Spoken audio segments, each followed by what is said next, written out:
प्रिय छात्र छात्राओं, शुभ स्नेह आशीष।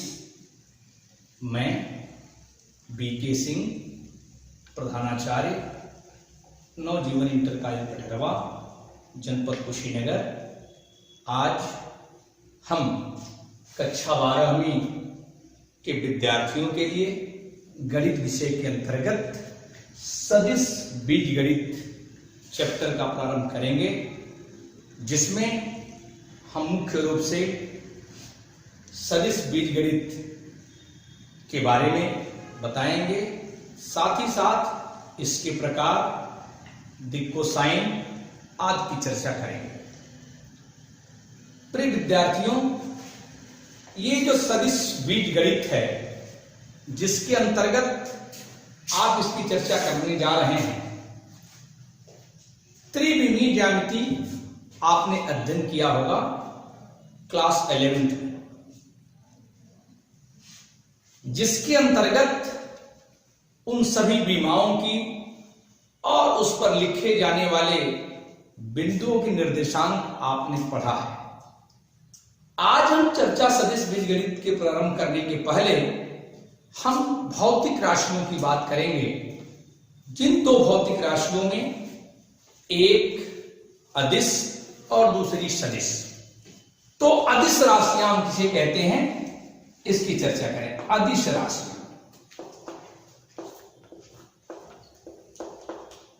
अदिश राशियां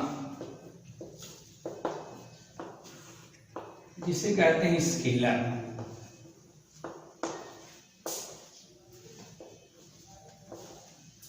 वास्तव में ये अदिश राशियां जिसे स्केलर कहते हैं, ये अदिश को हम परिभाषित करना चाहते हैं। यह दो शब्दों का मिश्रण है एक तरह से। अधन दिश, अ का अर्थ नहीं से और दिश का अर्थ दिशा से, अर्थात वे राशियां जिनको प्रदर्शित करने के लिए केवल परिमाण की आवश्यकता होती है, दिशा की आवश्यकता नहीं होती है, उन्हें हम अदिश राशियां कहते हैं। उसे हम स्केलर कहते हैं। तो ऐसी जो राशियां हैं, वे कौन सी राशि है? जैसे मुझे दूरी को प्रदर्शित करना हो, आपसे कहा जाए कि 1.7 किलोमीटर की दूरी तय करिए, तो 1.7 किलोमीटर की जो दूरी होगी, आप जहां खड़े हैं वहां से किसी दिशा में तय कर सकते हैं, वह 1.7 किलोमीटर को प्रदर्शित करेगी। अर्थात उसमें दिशा की आवश्यकता आपने महसूस नहीं किया, इसलिए वह दूरी जो राशि है वह क्या है, अदिश है। ऐसे ही ताप, ऐसे ही अन्य बहुत सारी राशियों को आप जानते हैं, आयतन, क्षेत्रफल, जिसमें दिशा की कोई आवश्यकता नहीं होती है। अर्थात इन राशियों में प्रदर्शित करें, हम लिख सकते हैं दूरी, हम लिख सकते हैं चाल,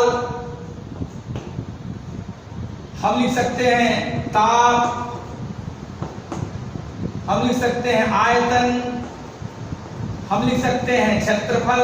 बहुत सारी राशियां जिसको प्रदर्शित करने के लिए केवल परिमाण की आवश्यकता हम महसूस करते हैं। और दूसरी राशि होती है सदिश राशि। सदिश राशियां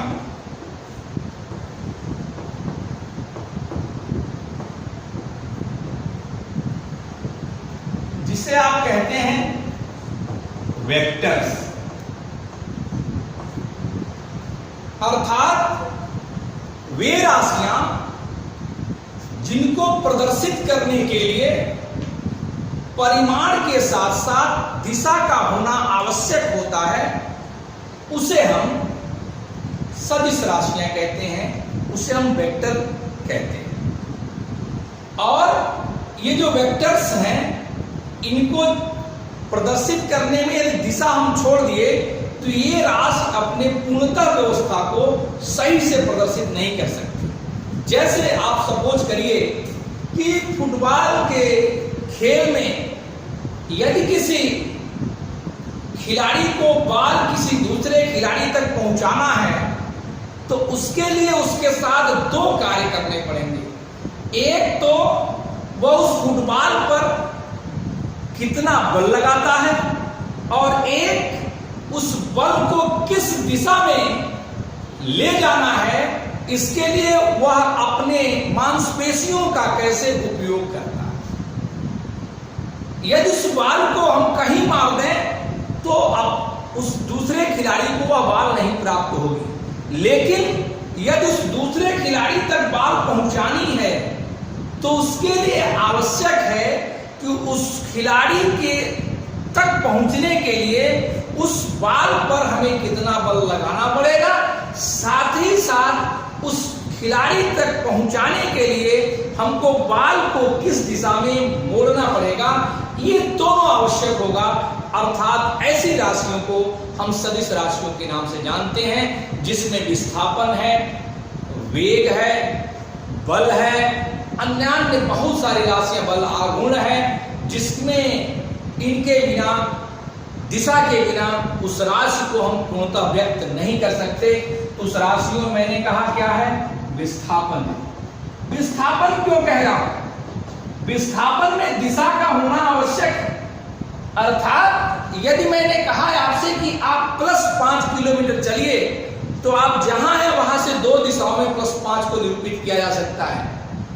गणितीय आधार पर वहां से आप अगर दाहिने तरफ 5 किलोमीटर चले तो उसको +5 किलोमीटर हम विस्थापन मानेंगे, और जहां खड़े हैं वहां से +5 किलोमीटर यदि आगे चले उसको हम +5 विस्थापन मानेंगे, क्योंकि जो शेष दो बाएं तरफ और अपने स्थान से पीछे तरफ चलना, यह राशियां माइनस को निरूपित करती हैं। तो ये विस्थापन है, वेग है, बल है, बल आघूर्ण है, इत्यादि बहुत सारी राशियां हैं जिनको प्रदर्शित करने के लिए हमें दिशा की आवश्यकता पड़े। अब हम सदिश बीजगणित की चर्चा करें।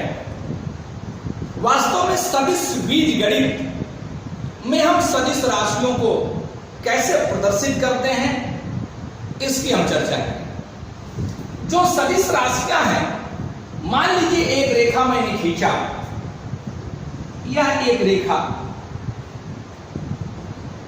ये ठीक ऐसे इतनी बराबर दूसरी रेखा, और ठीक ये तीसरी रेखा जिसमें दो बिंदु दिए हैं। पहली जो रेखा है भले ही दूसरी रेखा के बराबर है, लेकिन दोनों रेखाओं की दिशा परिवर्तित है।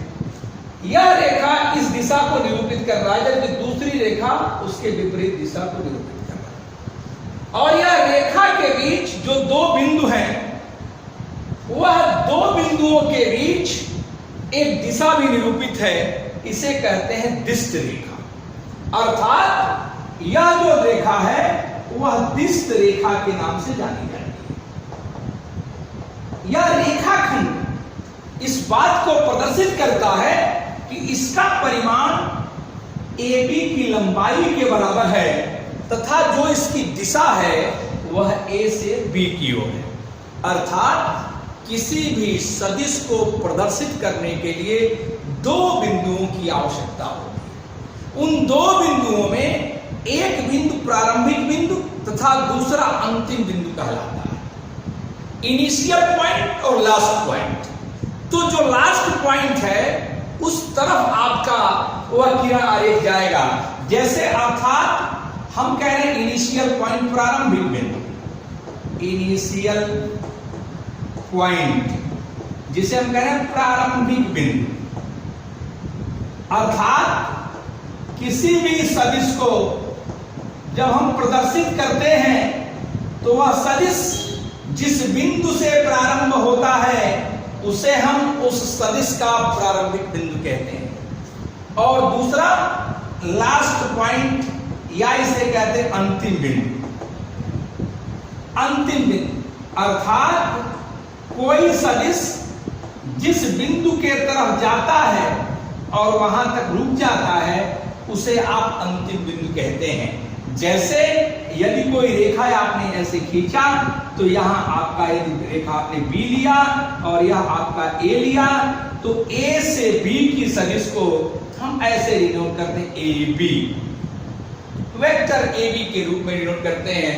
यह वेक्टर ए बी इस बात को प्रदर्शित करता है कि ए आपका प्रारंभिक बिंदु है और बी आपका अंतिम बिंदु है, और इस सदिश को प्रदर्शित करने के लिए आप ए से चल रहे हैं किसकी तरफ, बी की ओर चल रहे हैं।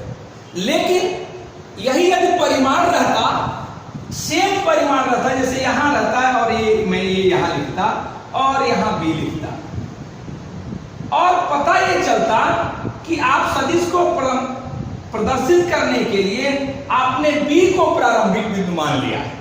तो यदि बी को आप प्रारंभिक बिंदु मानते हैं तो निश्चित तौर से यह जो सदिश अंतिम जो दिशा होगी बी से ए की तरफ होगी, अर्थात इस वेक्टर को हम बी ए से डिनोट करते हैं। और इस प्रकार हम एक बात कंफर्म करते हैं कि किसी भी सदिश राशि को प्रदर्शित करने के लिए उसकी परिमाण अर्थात ए से बी की दूरी या बी से ए की दूरी है, लेकिन उसकी दिशा उसके प्रारंभिक और उसके अंतिम बिंदु पर निर्भर करती है। प्रारंभ से जहां से आपने चलना प्रारंभ किया, बल लगाना प्रारंभ किया, तो वहां से लेकर अंतिम बिंदु तक की दिशा को आप सदिश के रूप में जानते हैं। अर्थात ये ए से बी की ओर है तो ए बी है, बी से ए की ओर है अर्थात बी ए। अब ये जो दो ए बी और बी ए हमने लिखा, वास्तव में इन ए बी और बी ए में भी संबंध, वह संबंध क्या है? यदि लगातार ये दोनों की दूरियां समान हो, केवल प्रारंभिक और अंतिम बिंदु बदले, केवल प्रारंभिक और अंतिम बिंदु बदलने की बात कही जा रही है, अर्थात केवल दिशा बदल जाए तो ए बी और बी ए में एक दूसरे के ऋणात्मक चिन्ह में सम्मिलित होते हैं। अर्थात यदि ये दोनों बराबर होता तो हम ए बी को लिखते जरूर, लेकिन माइनस बी ए लिखते, अर्थात उसकी दिशा परिवर्तित हो गई। जैसा कि मैंने पूर्व के उदाहरण में दिया कि जहां आप खड़े हैं, यदि +5 किलोमीटर की को विस्थापित करना है तो अब यहां से दाहिने और जहां खड़े उसके आगे चलना पड़ेगा। लेकिन वहीं यदि हम बाएं चलना प्रारंभ कर दें तो वह दिशा क्या हो जाती है, बदल जाती है। उस प्रकार वह दूरी क्या है, -5 के रूप में निरूपित की जाती है। अब हम इस सदिश के रूप में दिक् कोसाइन की चर्चा करेंगे। सदिश राशियों के रूप में दिक् कोसाइन क्या है, उसको कैसे हम ज्ञात करते हैं, उसके लिए हमको जानना आवश्यक है कि कोई भी चीज 3D अर्थात त्रिविमीय कैसे होती है। आप कक्षा 11 में निश्चित तौर से त्रिविमीय तलों को पढ़े हैं, जिसमें अक्षोगंधात अनुरूप उनके निर्देशांक की भी चर्चा की गई है। तो ऐसी परिस्थिति में यदि मैं कहूं कि अक्षों के रूप में 3 अक्ष माने हैं, ओ एक्स अक्ष, वाई अक्ष और जेड अक्ष। वैसे तो आपको ये दिख रहा है कि जो 3 अक्ष हैं, उन तीनों अक्षों के बीच जो इस फिगर को देखें तो कोण आपका अंतर दिख रहा है, लेकिन वास्तव में ऐसा है नहीं। त्रिविमीय में मूल बिंदु के सापेक्ष जो तीनों अक्ष दिए जाते हैं, वो तीनों अक्ष एक दूसरे के लंबवत होते हैं। वह कहां होते हैं? वास्तव में यह ओ से यदि हमें चाक आप देखें तो जो एक्स है इस दिशा को निरूपित करता है, ठीक इसके लंबवत कार्य करता है। अर्थात जब इसके लंबवत कार्य करता है तो हम सीधे इसके ऊपर खींच नहीं सकते हैं, उसी रेखा को यहां खींचा है। अर्थात इसके बीच की दूरी कितनी डिग्री है? 90 डिग्री है। इसके बीच की दूरी भी कितनी है? 90 डिग्री है। और इसके बीच की दूरी भी कितनी है? 90 डिग्री है। बहुत सारे बच्चे इस बात को लेकर कंफ्यूज हो जाते हैं, इन तीनों का योगफल तो 270 हुआ, 270 हुआ। लेकिन हम एक बिंदु के परितः जब पूरी दूरी चलते हैं तो वह संपूर्ण कोण होता है, अर्थात 360 डिग्री का होता है। तो आप बताएं यह 270 क्यों है? ये पूरा नहीं है। मैंने बताया कि यह दो अक्षों के लंबवत है।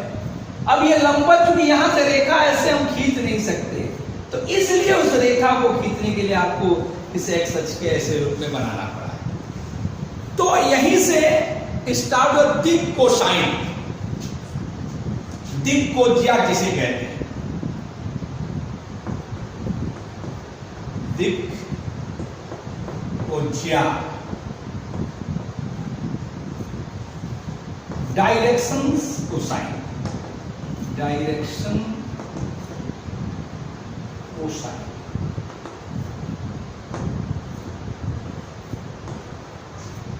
दिक्कोज्या अक्षों के अनुरूप किसी भी बिंदु को आप प्रदर्शित करें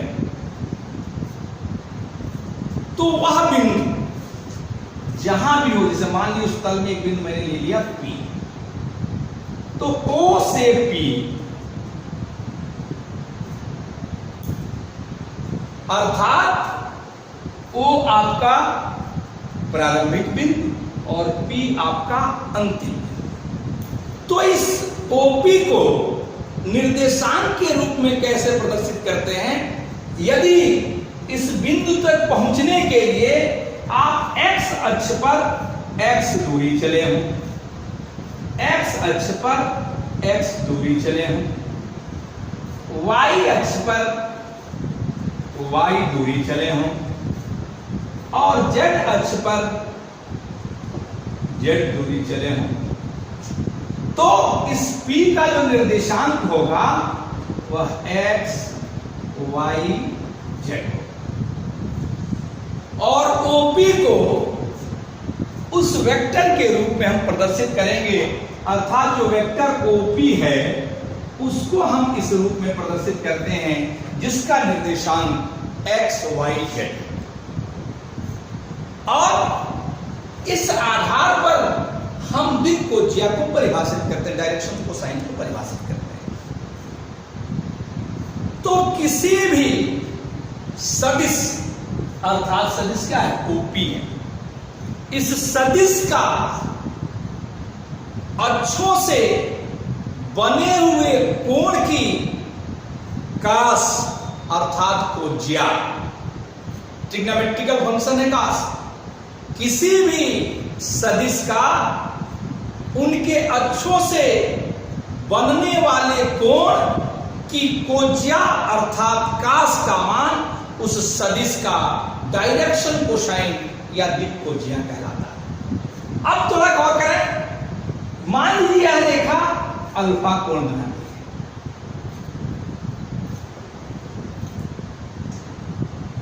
y से बीटा कोण बनता है और z से गामा कोण बनता है। तो इसके तीन अक्षों के अनुरूप तीन डायरेक्शंस कोसाइन। मैंने कहा कि जो सदिश जिस कोण को बनाता है उसका कास का मान आपका डायरेक्शन कोसाइन कहलाता है। अर्थात यदि x अक्ष से अल्फा कोण बना हुआ है तो एक डायरेक्शन कोसाइन कास अल्फा होगा, y से बीटा कोण बना हुआ है तो उसका कास बीटा होगा और तीसरा कास गामा होगा। इसे ही हम दिक् कोज्या कहते हैं और इसे यल से, इसे यम से और इसे यन से डिनोट करते हैं। अर्थात उस दिए जाने वाले सदिश की x अक्ष से डायरेक्शन कोसाइन कास अल्फा है जिसे यल से प्रदर्शित करते हैं, y अक्ष से कास बीटा है जिसे यम से प्रदर्शित करते हैं और z अक्ष से कास गामा है जिसे यम से प्रदर्शित करते हैं। अब यहीं से हम थोड़ी सी बात डायरेक्शन रेशियोज की करें कि इस कास अल्फा, कास बीटा और कास गामा जिसे दिक् कोज्या कहते हैं, तो दिक् अनुपात क्या है? दिक् अनुपात जिसे कहते हैं डायरेक्शन रेशियोज, डायरेक्शंस रेशियोज।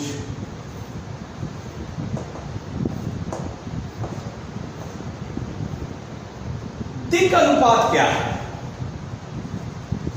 यदि आप 3D पर गौर करें, आप किसी कमरे को देखिएगा, एक कमरा जो बना होता है उसकी लंबाई को आपने x अक्ष ले लिया, चौड़ाई को आपने y अक्ष ले लिया और जो ऊंचाई है उसे z अक्ष ले लिया।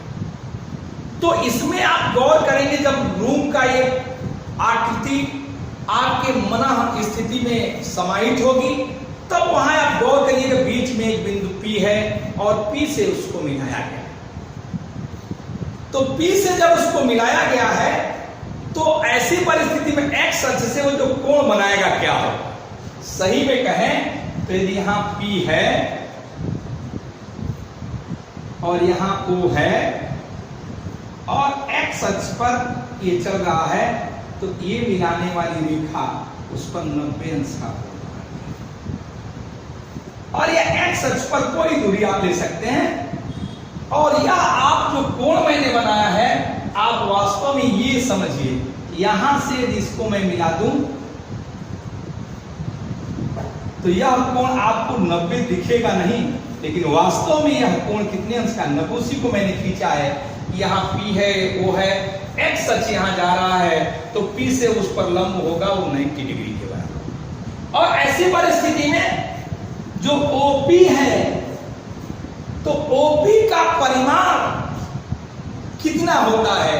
तो आप 3D में पढ़े होंगे, यदि x y z है तो OP का परिमाण अर्थात OP की जो लंबाई है उसे हम माड OP से डिनोट करते हैं। किसी भी वेक्टर के परिमाण को हम माड से लिखते हैं, और यह OP का मान आपने पढ़ा होगा x स्क्वायर धन y स्क्वायर धन z स्क्वायर के वर्गमूल के बराबर।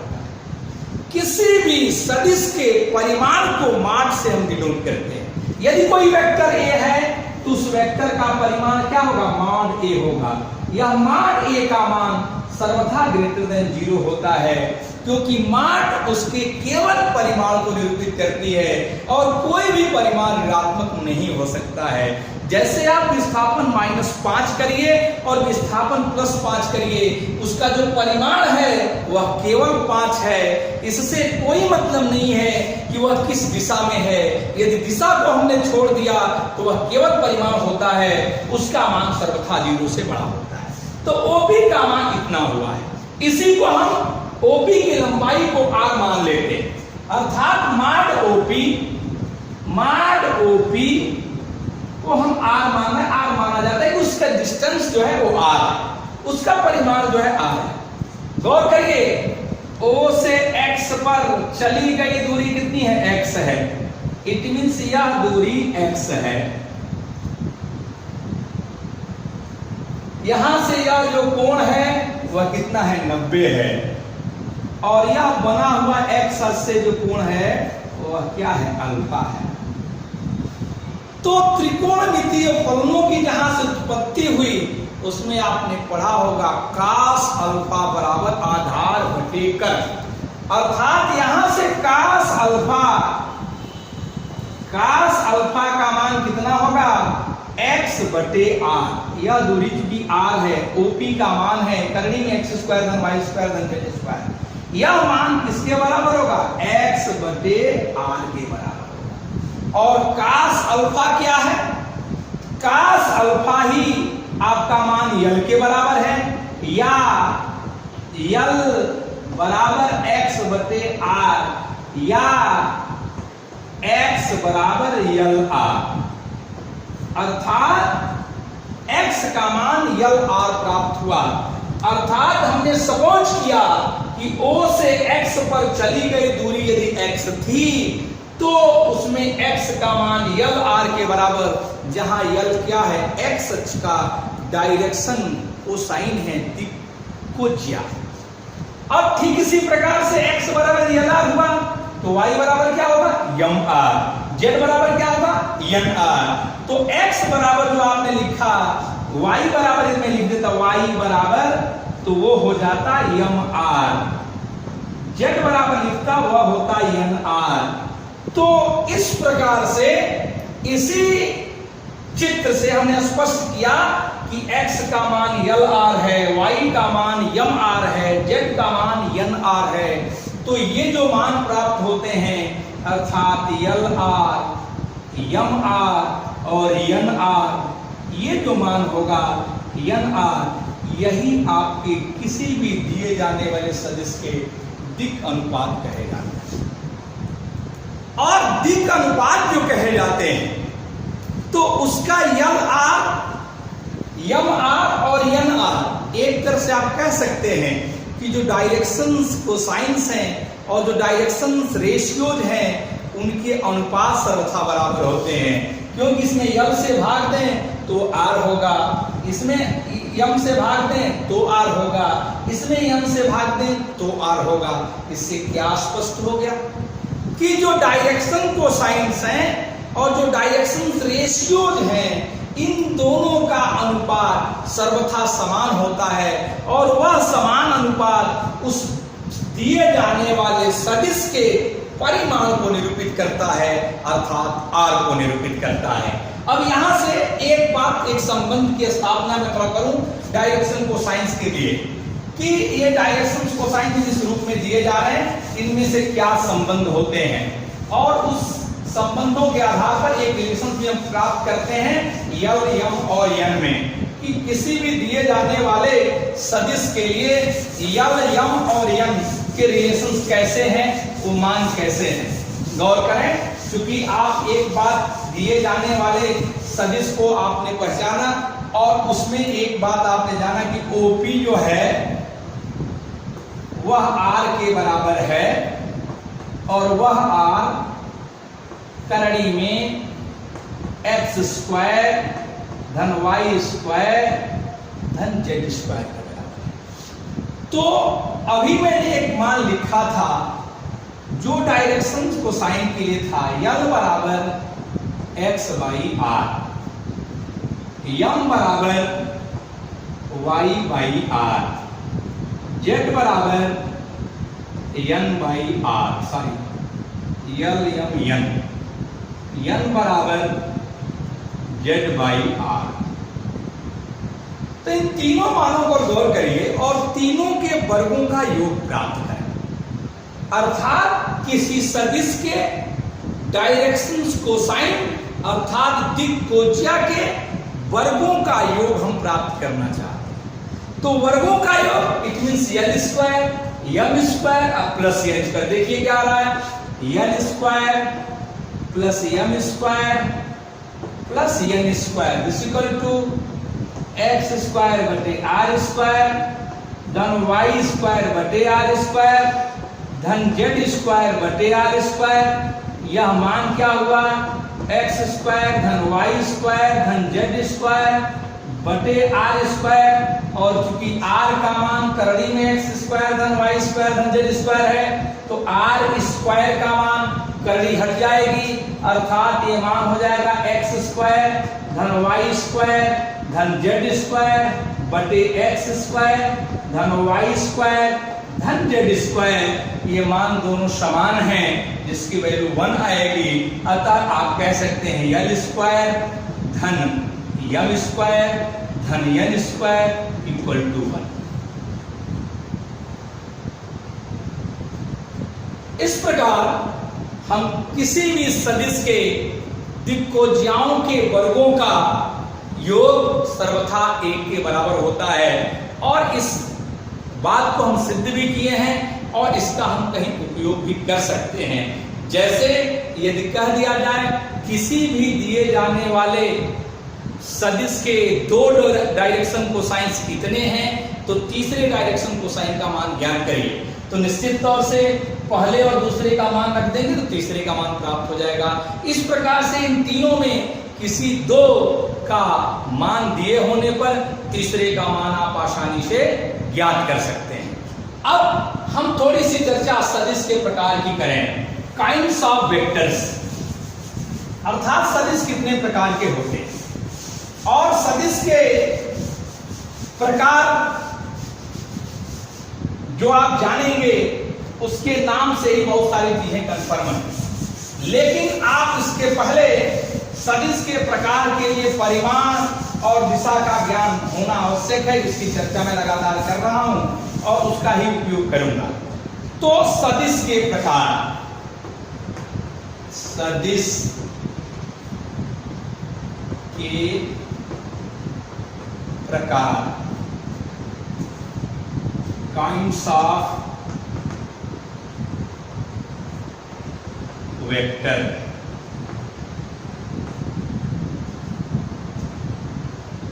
इसमें सदिश के परिमाण, सदिश की दिशा, इसी के आधार पर हम सदिश के परिमाण की चर्चा करते हैं। पहले शून्य सदिश की बात करूं, अर्थात हम शून्य सदिश किसे कहते हैं? शून्य सदिश अर्थात जीरो वेक्टर।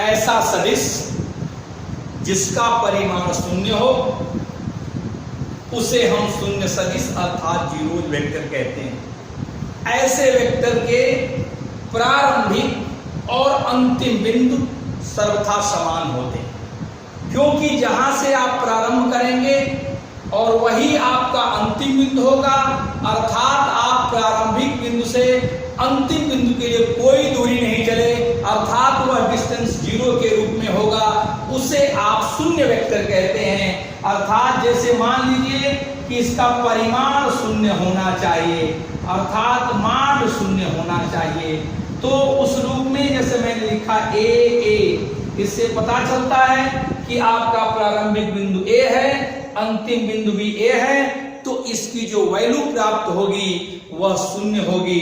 अर्थात इसी प्रकार से जो बी लिख दूं, फिर सी लिख दूं, तो या यम लिख दूं, ये जितने भी सदिश हैं वह किसी न किसी शून्य सदिश को प्रदर्शित करते हैं, और वह शून्य सदिश की वैल्यू ऐसे आप लिखें माड ए बराबर 0 बराबर माड सी या माड यम या माड बी। तो इस प्रकार से पहला प्रकार हमने बताया शून्य सदिश का। दूसरा प्रकार इकाई सदिश या मात्रक सदिश, मात्रक आबलिक इकाई सदिश। ऐसे सदिश को यूनिट वेक्टर के नाम से आप जानते हैं, और ऐसा सदिश जिस सदिश का परिमाण 1 के बराबर हो, अर्थात इकाई हो, वह एक इकाई के रूप में प्रदर्शित होने वाला होगा, उसे आप इकाई सदिश के नाम से जानते हैं। अर्थात किसी भी दिए जाने वाले सदिश यदि वेक्टर ए है तो इसका इकाई सदिश ए पर कैप लगा के हम प्राप्त करते हैं, और वास्तव में ए कैप इकाई सदिश अर्थात मात्रक सदिश को प्रदर्शित करता है, और इसका मान माड ए वेक्टर ए बटे माड ए के बराबर होता है। इसी को ऐसे भी लिखा है 1 माड ए इंटू वेक्टर ए। दोनों ही रूप यही है, अर्थात किसी भी सदिश का जो मात्रक सदिश है वह इस रूप में होता है कि उसका परिमाण सर्वथा इकाई के बराबर अर्थात 1 के बराबर होता है। तीसरा कहते हैं ऋण सदिश। ऋण सदिश, ऋण सदिश किस रूप में होता है? ऋण सदिश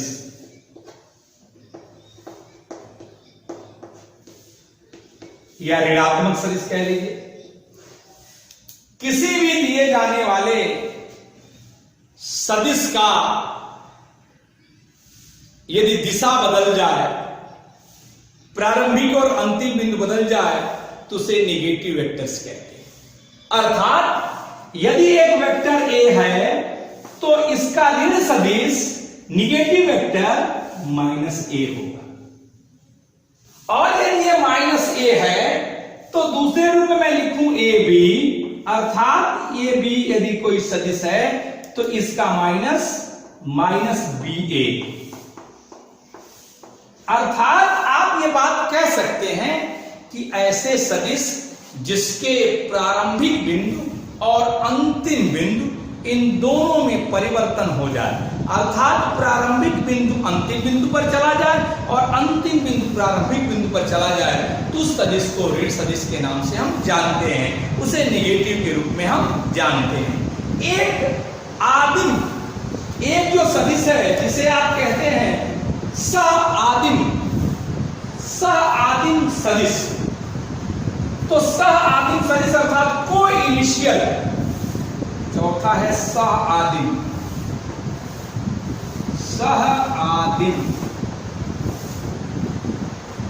जिसे कहते हैं को इनिशियल, ये निगेटिव है, ये लिखना इसके बाद को इनिशियल इसी से कंफर्म होगा, इसके अंग्रेजी नाम से आसानी हो जाती है। सह आदिम ये हिंदी शाब्दिक अर्थ को समझना थोड़ा मुश्किल है, लेकिन कोई इनिशियल अर्थात उसका प्रारंभिक बिंदु एक होना चाहिए, अर्थात ऐसे सदिश जिसके प्रारंभिक बिंदु समान हो, जैसे मैंने लिखा ए बी, मैंने लिखा ए सी, मैंने लिखा ए डी, मैंने लिखा ए एम, अर्थात जितने भी होंगे, यदि मैंने ए बी लिखा इसका प्रारंभिक बिंदु ए है, यदि मैंने ए सी लिखा इसका प्रारंभिक बिंदु ए है, यदि मैंने ए एम लिखा इसका प्रारंभिक बिंदु ए है, ऐसे सदिश को आप सह आदिम सदिश अर्थात को इनिशियल वेक्टर के नाम से जानते हैं। और पांचवा जो प्रकार है जिसे कहते हैं संरेख सदिश, संरेख, वैसे इसके नाम से कंफर्म है कि संरेख जो सदिश है, संरेख सदिश कोलिनियर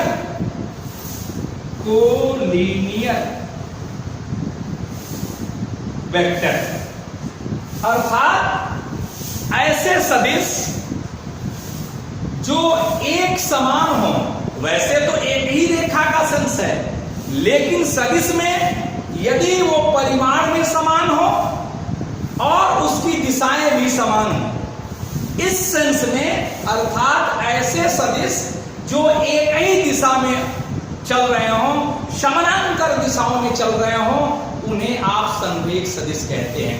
वैसे एक रेखा ऐसे हमने खींच दिया तो इस पर पड़ने वाला ए बी, यहां हो गया सी, एक सदिश हो जाएगा ए बी, एक सदिश हो जाएगा ए सी, इन्हें संरेख कहते हैं। लेकिन इसी के पैरेलल यदि कोई रेखा चलती दूसरी, यदि वो डी हो गई तो वह भी संरेख सदिश के नाम से जानी जाती है। और एक सदिश जो छठवां है जिसे आप कहेंगे समान सदिश, समान सदिश अर्थात इक्वल वेक्टर, ऐसे सदिश जिस सदिश का परिमाण व दिशा दोनों समान हो, ऐसे सदिश, ऐसे वेक्टर्स जिसकी परिमाण और दिशाएं दोनों समान हो, उन्हें आप समान सदिश अर्थात इक्वल वेक्टर के नाम से जानते हैं। वैसे तो वेक्टर्स के रूप में हम जिस राशि को प्रदर्शित करते हैं उसके साथ साथ दिशाओं का होना भी आवश्यक होता है, अर्थात कोई भी सदिश हम जब प्रदर्शित करेंगे तो उसकी परिमाण के साथ, जैसे मैंने लिखा ए और बराबर लिख दिया बी, इससे पता चला कि मान ए बराबर मान बी होगा, तथा सदिश ए की जो दिशा होगी इस सदिश बी के दिशा के क्या होगी, बराबर होगी। प्रिय बच्चों, आज के कक्षा बस इतना ही, धन्यवाद।